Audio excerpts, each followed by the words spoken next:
the board shall reside in Doña Ana County. Why not City of Las Cruces? So are you saying that we could appoint county residents to a City Las Cruces Citizens Review Board? That would certainly be my suggestion. I think there are some people who don't live within the city limits, but are either prominent citizens or otherwise spend a lot of time in the city and have either expertise or experience of the police that would make them good members. So I wouldn't limit it to city, but that's not a decision I think only ad hoc committees could be allow county resident ad hoc committees that aren't permanent. I think only permanent city committees, they have to be city residents. If it has to be city residents, we have no problem with that. Okay. So on the next page where it says the board shall have the power to investigate, can you expand on that? What power were you all looking for? And what investigate? Investigate what? Okay.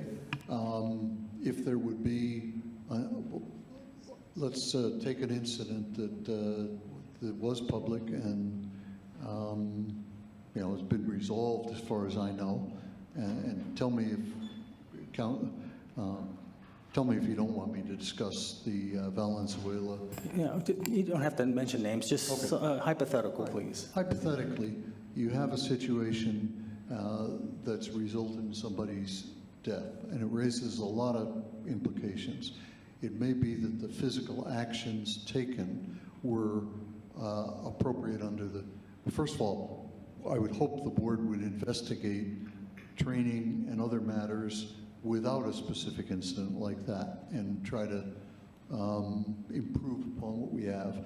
But there are fair issues, as I mentioned earlier, about whether to use a particular hold, about what justifies chasing somebody down and perhaps getting in a fight. I mean, it's tough.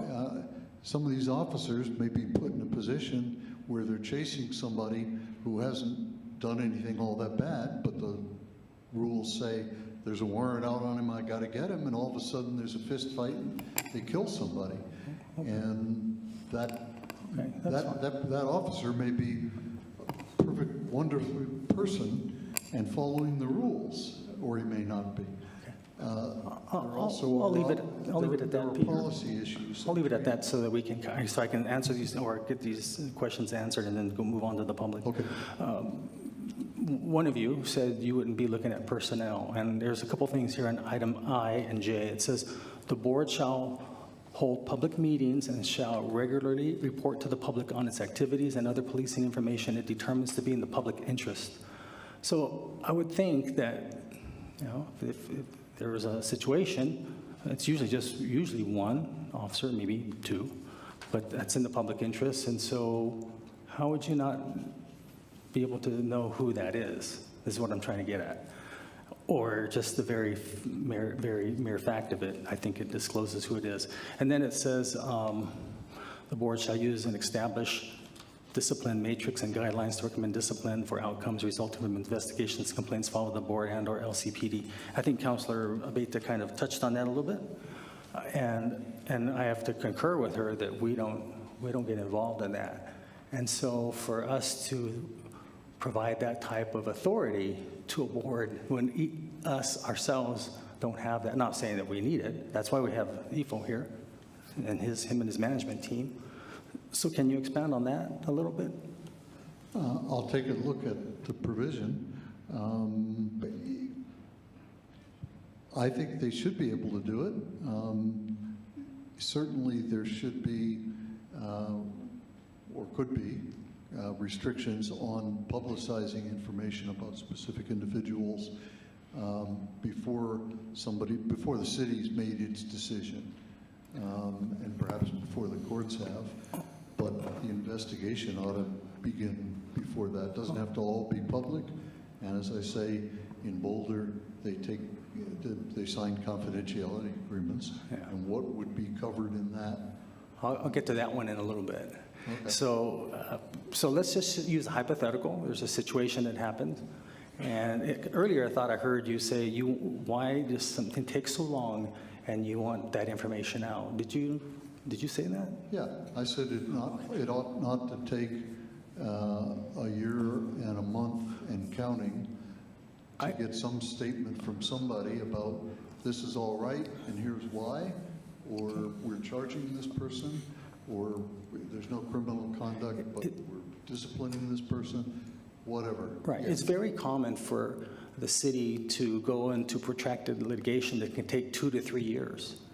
So it's almost by the time it's settled, it almost sounds like you want to see the information immediately, and I don't think we can do that. Is that what we're wanting? I think you probably can do it. I'm very, I've handled litigation that lasted many, many years. Okay, so let's just stop right there. Let's stop right there. So what if that information gets leaked, and now they want to sue the board, your board, and the city? Earlier, I heard you all talking about wanting to reduce liability by the very fact that someone, and I've seen it happen years ago. That's why I've been hesitant. But who do you expect to pay for the liability, the claim, the $500,000 they're going to sue a board member for? I know a Because really good insurance guy we could. We're not allowed to provide liability coverage for you. That's something there that you would have to take on your own. That's if you didn't go outside your authority.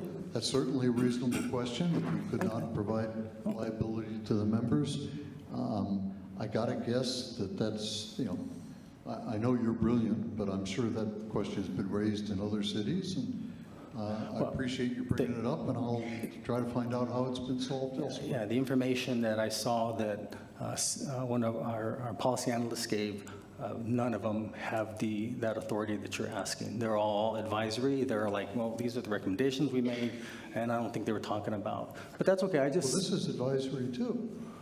Well, yours is a little bit more power there. But that's okay. I just wanted, these are preliminary questions that why I wanted to have our initial discussion first. Yeah, but that's okay. We're good. Let's see here. Where was I? Oh, I think it was Dr. Nason who talked about the budget. It was 50,000 and then 100,000. But I didn't hear the part what OIR charges. Can you talk into the mic, please? Right now, we're contracted for $75,000, right? For Well, they're gonna want to charge us. Keep in mind, they only come here every 6 months, right, to make a presentation. Yes, it would probably go up. And well, that's why I wanted to know what the price was. If you recall, every time I've mentioned this, over and over, I asked you, have you checked the price? So you didn't check the prices what OIR charge extra with these other cities that they have the hybrid model? Even in Boulder, they're charging by the hour. So they have different kind of contractual arrangements, but I think it was Eureka's budget's $90,000 a year. So when I said 50 or 100,000, it would depend on how many complaints. I mean, if we only have enough for a half-time person, then it'd be 50, I'd be guessing. Excuse me, I thought the 100,000 was for the ombudsman or person that was going to be leading this. I didn't know that it was for OIR. That would be the person who is collecting all of the complaints and independently away from the police department and the board. And that person be responsible for making sure that OIR gets all of the complaints. I mean, that's one of our issues here. We're not sure of that. But this person who we'd be paying, let's say full-time $100,000, would have that responsibility in helping them with the investigations with involvement of the board and the police department. Be like a liaison person. Yes, sir. Okay, so the other thing I want to close with, and I'll turn it back to, we'll ask for some public input, is Two things. I'm sure you're aware under Chief Dominguez, I think this upcoming graduation in December will be the first of those officers he recruited with special bonuses, $10,000 or $20,000 if you have psychology background or sociology background. That was in response to some of the concerns, and I think they've all agreed that police officers, they're very multi-talented, but to be able to handle other situations, they're not trained in that. So they have some training, but to be able to do that, that's why the chief is focusing on that. That's one item. The other is, and thanks to the Chief Smith and Dominguez and the City Council, really, for funding Project Light, which is now, when you have a situation, you'll have people from the fire department as well as another person who's not a police officer but has that training to hopefully diffuse situations. So you don't think that has shown what the city is trying to do, what the various departments are trying to do to recognize the situations that. We think those are wonderful. Yeah. So, Are they all you could do? But No. they have, but they haven't been given a chance to. They just started. They just started in March 6th, I think, was the first day for Project Light, and so I mean, those are things that, and we're spending we have a good investment in that program, and so I think that is yet another reason why. I mean, it's not like we're just sitting here and not doing anything. The chiefs and the council. If I may, I think the Project Light is modeled on what Portland has, and Portland has the kind of board we were talking about as well. I mean, obviously, you have your opinion, but my response to what you're saying is those are great things. You people should take credit for them. But to me, it's like saying, well, I swept my house, so. My wife says, no, we're bringing in professionals who can clean this house, okay? So now I'm going to go to members of the Mayor? public. I'm sorry, can I say one more comment before you go to the public? Thank you, sorry for interrupting you. Just want to make sure I get this last word in. First, I also would like to make a couple of asks to you, all of my colleagues, and of course the city manager on continuing this conversation. Since I've been on city council, all I've known is for us to fully resource the police department. I think we've increased wages, bonuses, positions, vehicles. I think when PD asks for something, this council has provided it. And so to me, it makes then sense that we get to ask for high standards. And I think to me, it's very clear that clear, rigorous use of force standards protect everybody involved. They protect constituents and they protect officers involved. And I think we, as a city, should be training from the beginning on high standards and maintaining those high standards as their careers continue with the city police department. And not only do high standards of use of force lead to less injury or worse on both constituents and officers, they lead to significantly less liability, public dollars being used for settlements. And so I really feel like there's a pathway forward, and I hope that there's an open and good faith conversation between us, advocates, PD, around how we go about this. Like Councilor Corrin said, I think strengthening our use of force policy is necessary. And I would like to continue having that conversation, whether it's in another work session.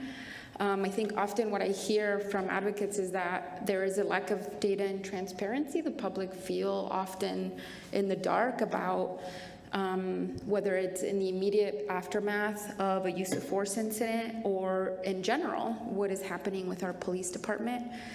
I think for me, it would be important to better understand the use of force cadre that the police department has implemented.